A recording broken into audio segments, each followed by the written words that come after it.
अगर अपन लॉ और ईआईएस की बात करें ना, देखो सबसे अच्छी चीज़ पता है क्या है? पहली चीज़ तो you have to be motivated with the thing कि जो पेपर आता है इसका, वो पेपर बहुत आउट ऑफ द बॉक्स नहीं आता है। सबसे इंपॉर्टेंट चीज़ ये है, मतलब आपके पास कंटेंट थोड़ा सा ही है पढ़ने के लिए और उस थोड़े से कंटेंट से ही आता है।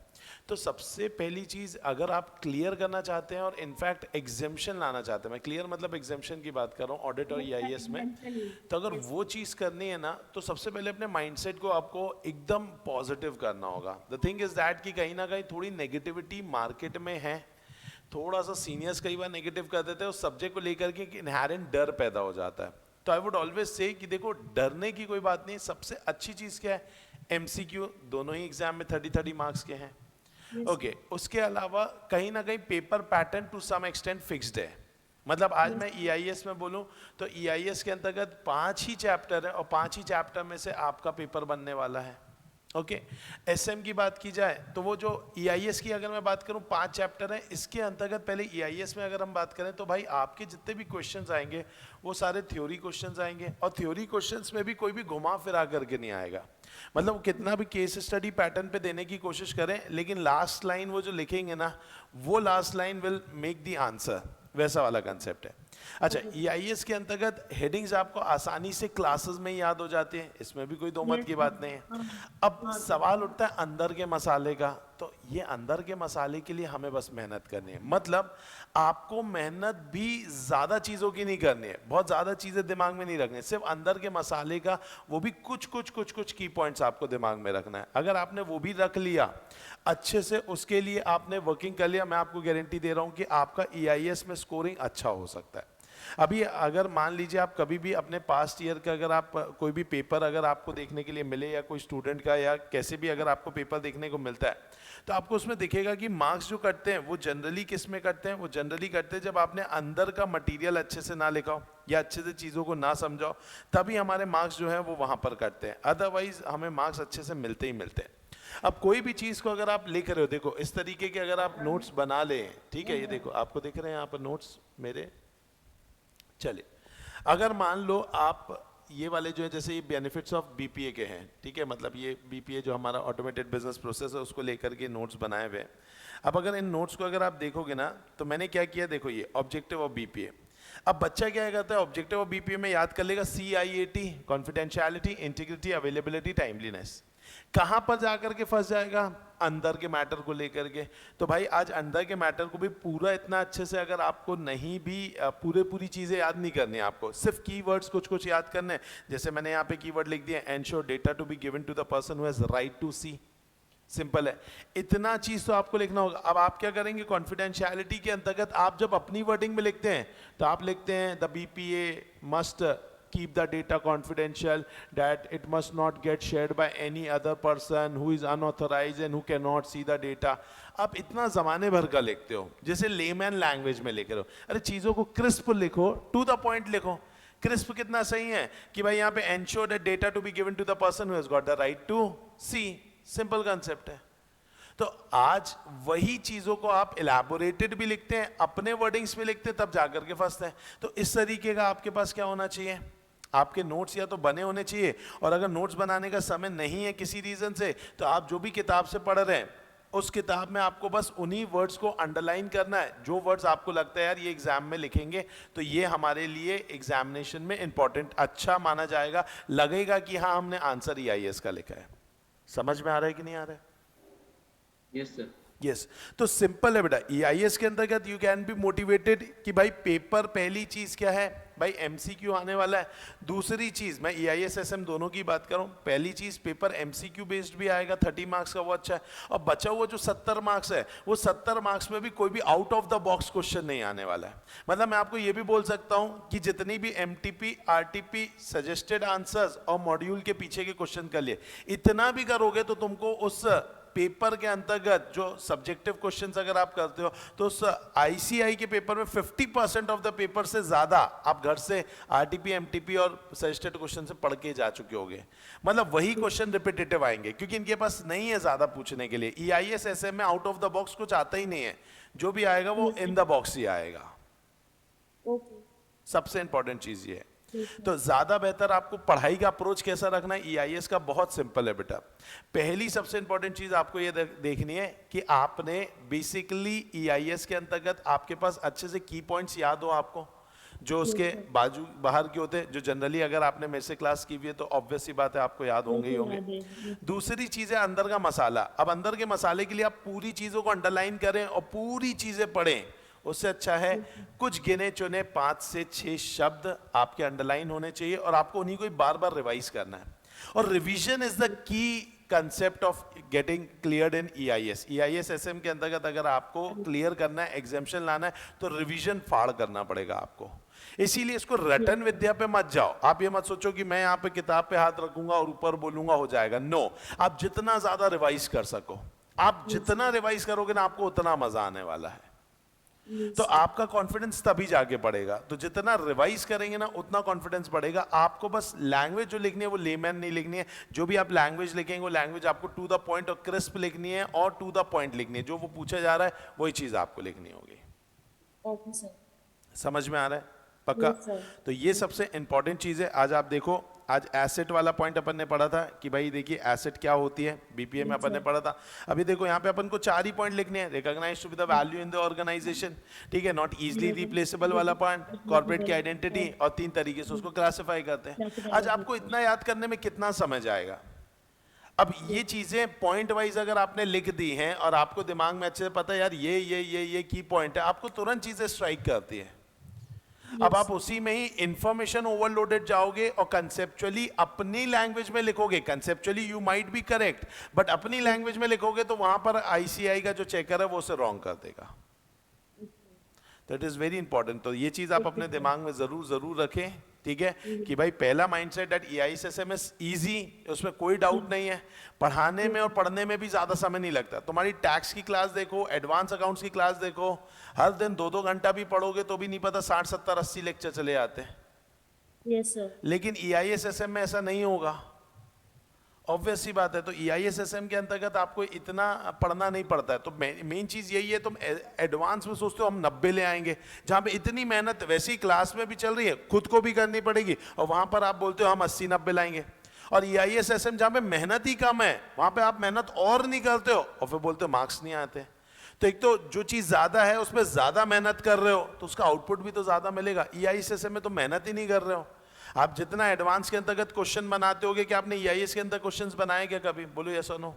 नहीं बनाए ना, आपने प्रैक्टिस ही नहीं किया। और आपने प्रैक्टिस नहीं किया देन यू से कि यार ईआईएसएसएम इज टफ। तो answer is no, it is not tough. यार जिस राह पे चलोगे नहीं तो मंजिल कैसे मिलेगी? तो पहले तो आपको अप्रोच अपना चेंज करो। पहली चीज तो पॉजिटिविटी लाओ कि it is the most easiest subject. आपने पढ़ भी लिया है तो आपके लिए इजी है ही, उसमें कोई टेंशन की बात नहीं है। दूसरी इंपॉर्टेंट चीज है कि आपको हेडिंग्स याद करने हैं। तीसरी इंपॉर्टेंट चीज है अंदर का, जिसे मैं मसाला बोलूं, तो अंदर का जो मसाला है उसके अंतर्गत बस आपके 4-5 कीवर्ड्स आपको अंडरलाइन करने हैं। और चौथी चीज, हो सके तो इस तरीके के जो नोट्स मैंने आपको बना करके देने वाला हूं, अगर आपको भी अपने खुद के बनाने तो बना सकते हैं। हालांकि मैं आपको बना करके दूंगा तो आपको बनाने की जरूरत नहीं। हर एक चीज लिखिए बेटा। अब देखो ना, टाइप्स ऑफ रिस्क अपन ने पढ़ा था, business risk, technology risk, data risk. अब बिजनेस रिस्क के अंतर्गत मैंने बकायदा लिख दिया स्ट्रेटेजिक रिस्क, उसके अंदर का पॉइंट। अब उसके अंदर यही इंपॉर्टेंट है, it prevent the organisation from achieving its objective. अब आप स्ट्रेटेजिक रिस्क में पता नहीं क्या लिख दोगे कि the company makes the strategy to expand itself और diversify itself, and because of this risk the company is not able to expand itself. अरे कहां से जस्टिफाई कर रहे हो? एक तो 4 लाइन लिख दे रहे हो, कोई मतलब की नहीं हो रही है, फ्रस्ट्रेटिंग क्रिएट कर रहा है। ऐसे क्रिस्प लिखना है कि भाई this is a risk which prevent the organisation from achieving its objective. खेल खत्म यार। तुम्हें ज्यादा नहीं लिखना है, आपको लिखना है मात्र 2 लाइन। लेकिन प्रॉब्लम ये होती है आप लिख के आते हो 4-5 लाइन और टोटली लेमैन में लिख करके आते हो। Getting up my point? Yes sir, yes sir. पक्का? बस तो इन चीजों को आप ध्यान रखें, अच्छे से ध्यान रखें, ठीक है? आप बहुत अच्छे तरीके से हो जाएगा। नोट्स कब तक दे रहे हो? हाँ, ये एक बहुत ही अच्छा क्वेश्चन पूछा गया है कि सर नोट्स कब तक मिल रहे हैं। बहुत तो ज़्यादा अच्छा ये वाले नोट्स, बिल्कुल ये वाले नोट्स आपको हो सकता है कि अपकमिंग डेज में ही मिल जाए। मैं एग्जैक्ट तो अब बेसिकली आपको क्या करना होगा दोस्तों, आपको इसके लिए रिवीजन वीडियोस जो हैं, मैं अभी लिंक शेयर कर दूंगा रिवीजन वीडियोस की, इसी की वीडियो के नीचे ही लिंक्स होंगी मोस्ट प्रोबेबली। तो आपको उसी में ही जा करके आपको क्या चेकआउट करना है, रिवीजन वीडियोस। आप रिवीजन आप मेरे साथ कर लो या रिवीजन खुद कर लो, the key point is revision होना चाहिए, वो सबसे ज्यादा इंपॉर्टेंट है। तो अगर आपने रिवीजन बहुत अच्छे से कर लिया, की पॉइंट्स याद कर लिए, अंदर का मसाला ऐसा तैयार कर लिया, खुद के नोट्स बनाना है, खुद के नोट्स, ये नोट्स आपको बाकायदा मिल ही जाएंगे, ठीक है। तो ऑब्वियस है आपको ये चाहिए, ये भी मिल जाएंगे, कोई दिक्कत की बात नहीं। आप इसके थ्रू भी क्या कर सकते हैं, अच्छे तरीके से रिवाइज करो इसको, जितनी बार देखोगे उतनी बार इमेज कैप्चर्ड होगी। The most important thing is image को कैप्चर करना है आपका। अब आप इतने बड़े हो गए बेटा, आप 11 12 के बच्चे नहीं हो जो कि हाथ रख करके ऐसे दीवार पे देख करके पढ़ोगे, ठीक है। यू ऑल आर मैच्योर्ड, तो ऑब्वियस ही बात है वहां पर आपको ना इमेज के साथ खेलना है। आप अपने ब्रेन को ना, जैसा आपका ब्रेन है ना बेटा, अगर आप वैसा पढ़ोगे ना तो आपका ब्रेन आपका साथ देगा। अगर स्ट्रैटेजिक मैनेजमेंट में अपने कल्चर के बारे में पढ़ा था, अगर आपको याद हो तो कल्चर अगर जैसा है वैसी स्ट्रैटेजी बनाओगे ना तो culture will be supportive to the strategy.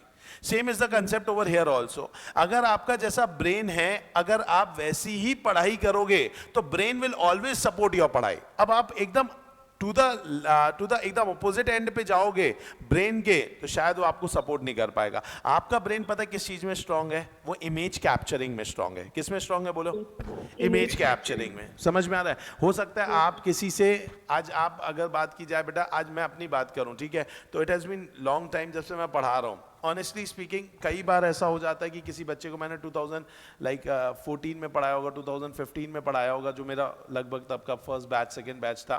तो कई बार ऐसा होता है ना कि वो बच्चे को देखा देखा सा लगता है, मुलाकात होती है, बच्चे से बात होती है। रिसेंटली अब भी हुआ था, परसों ही, मतलब मैं अपने घर पे ही कार पार्क करके बस उतरा ही था और एक स्टूडेंट वहां पे खड़ा हुआ था, and I was not knowing कि मैंने उसको पढ़ाया हुआ है। लेकिन मैंने जैसे ही बोला उसको देखा, मैंने देखा ना तो मेरी नजर उसके ऊपर रुक गई।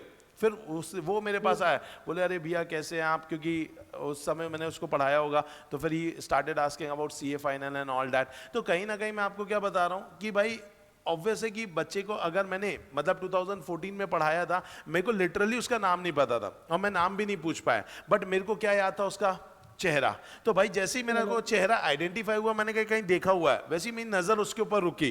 फिर उसने भी मुझे आइडेंटिफाई किया, उसको मैं शायद याद रह गया, मेरा नाम याद रह गया, तो फिर उसने आया, मुलाकात किया, लेकिन मैं अभी तक उसका नाम रिकॉल नहीं कर पाया। तो मेन थिंग क्या निकल गया इससे कि हमारा जो ब्रेन है हमेशा क्या कैप्चर करता है, इमेज कैप्चर करता है। अगर आप इमेज को कैप्चर करवा दोगे ना ब्रेन में, आपको कभी भी याद नहीं करना पड़ेगा। आज आप देखो ना बेटा, वो बच्चे को मैंने शायद ही कभी याद किया होगा कि भाई एक्स एक बच्चा था, ये है वो है, वो बस दिखा, इमेज मेरे दिमाग में पहले से कहीं तो भी थी कि ये देखा हुआ लग रहा है, और तुरंत कैप्चर किया कि ही इज अ पर्सन जो कि मैं रिकॉग्नाइज कर रहा हूं, इसलिए मैंने उसको हल्की सी स्माइल किया, वेव किया उसको हैंड, तो फिर वो मेरे पास आया कि अच्छा सर ने शायद पहचान लिया। तो ऑब्वियस ही बात है, ये कैसे हुआ, ये मैं कहीं से याद नहीं किया, ये मेरे ब्रेन की वर्किंग ही ऐसी है कि भाई उसको अगर कोई इमेज दिमाग में डाल दी जाए ना तो फटाक से इमेज भी जाती है, और अगर इमेज को वापस से निकालना भी हो ना ब्रेन से तो तुरंत निकल भी सकती है। तो आपको भी क्या करना चाहिए, आपको पढ़ना चाहिए, और पढ़ते पढ़ते आपको इसकी इमेज बना लेना चाहिए। आपको जितनी इमेज बनाओगे ना उतना आपके लिए बेहतरीन रहेगा, क्योंकि फिर वो आपके दिमाग में हमेशा रहेगी, और फिर दिमाग से जब निकालना होगा ना तो आपको बिल्कुल भी लेबर नहीं करना पड़ेगा, मेहनत नहीं करनी पड़ेगी कि क्या निकालना है, क्या वर्ड था, कैसा वर्ड था, वो ऑटोमेटिकली निकलना चालू हो जाएगा। समझ में आ रहा है कि नहीं आ रहा है? मतलब आज वो बच्चा जो था, जैसे मुझसे मिला ना, सारी प्रोफेशनल बातें एक तरफ, लेकिन पर्सनली उसने बोला भैया आप काफी मोटे हो गए हो। आज आप मुझे बताओ, क्या वो मुझे दिन भर याद करता रहता होगा क्या? क्या मुझे बताओ, क्या वो मुझे याद करता होगा? नहीं। उसके दिमाग में मेरी इमेज थी 2015-16, जब भी मैंने उसे पढ़ाया होगा तब की इमेज थी, तब शायद मैं इतना हेल्दी नहीं था, बट बाय द टाइम मेरी हेल्थ गेन हुई, फिर उसकी वो इमेज से ये वाली इमेज क्या हुई बताइए, कंपेयर हुई। कंपेयर होने के बाद उसने मेरे को बोला अरे सर आप तो थोड़े हेल्दी हो गए एकदम। तो ऑब्वियस ही बात है, तो वो मेरे को दिन भर याद नहीं करता है, लेकिन जैसे ही उसको उसके काम की चीज दिखी, उसने अपनी पुरानी इमेज से उसको क्या किया बताइए, कंपेयर किया। मैं यही तो बोल रहा हूं आपको, आपके लिए भी वही, वो कुछ करने की जरूरत नहीं, सिर्फ इमेज बनाना है। और इमेज बनाने का मतलब सिर्फ और सिर्फ क्या है दोस्तों, revise revise revise revise and revise. Exam से पहले सोच लो, EIS SM को, ऑडिट को, जो भी आपके थ्योरी सब्जेक्ट्स है, कम से कम 4 से 5 रिवीजन देना। मैं कम से कम की बात कर रहा हूँ, ज़्यादा से ज़्यादा आप जितना दे दो अच्छा है, बाकी कम से कम आपके 4 से 5 रिवीजन होने चाहिए। अगर आपने 4 से 5 रिवीजन कर दिया, और आपको एक और चीज़ बताऊँ, पहले रिवीजन में बहुत मेहनत लगेगी, पहले रिवीजन में वाकई में बहुत मेहनत लगेगी, क्योंकि आप हर एक एक वर्ड को अंडरलाइन कर रहे होगे, वो जो इंपॉर्टेंट है ऐसा है वैसा है, ठीक है, हर एक चीज़ को थोड़ा देख रहे होगे, 2-3 बार पढ़ रहे होगे। पहले रिवीजन में बहुत मेहनत लगेगी, लेकिन सच बताऊं, सेकंड, थर्ड, फोर्थ, फिफ्थ ऐसा निकलेगा ना स्मूथली, आपको पता भी नहीं चलेगा, आप एंजॉय करने लग जाओगे। क्यों? क्योंकि आपको वो चीज मिलने लग जाएगी जो चीज आप चाहते हो, आप पास होना चाहते हो। आपको लग रहा था कि यार ऑडिट एंड ईआईएस थोड़े से टफ है, और ऑडिट एंड ईआईएस में जब आपका कमांड बनने लग जाएगा ना, आपका मोटिवेशन ऑटोमेटिकली बहुत फाड़ लेवल पर जाएगा। तो आपको सिर्फ और सिर्फ क्या करना होगा बेटा, आपको सिर्फ और सिर्फ इमेज कैप्चर करनी है। पहले अच्छे तरीके से क्या कर लो, आप अच्छे से नोट्स को अच्छे से आप रीड करो, रीड करने के बाद जो की पॉइंट्स है उसको अंडरलाइन कर लो, हेडिंग्स हैं आपको याद करने का मैंने तरीके बताए हुए, उन तरीकों से आप कर लो, और बस सिंपली उसको second, third, fourth, fifth, six जितने रिवीजन देना है रिवीजन देते जाओ। बोलो, समझ में आ रहा है मैंने क्या बोला आपसे बेटा? Yes sir. पक्का ये कर लो, मैं बोल रहा हूं आपको, विश्वास दिलाता हूं मैं, आपको बहुत मजा आएगा, बहुत मतलब बहुत ज्यादा मजा आएगा।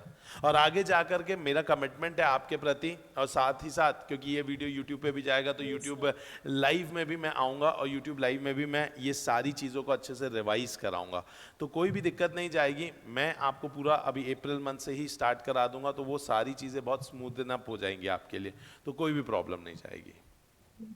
Yes sir. Okay sir.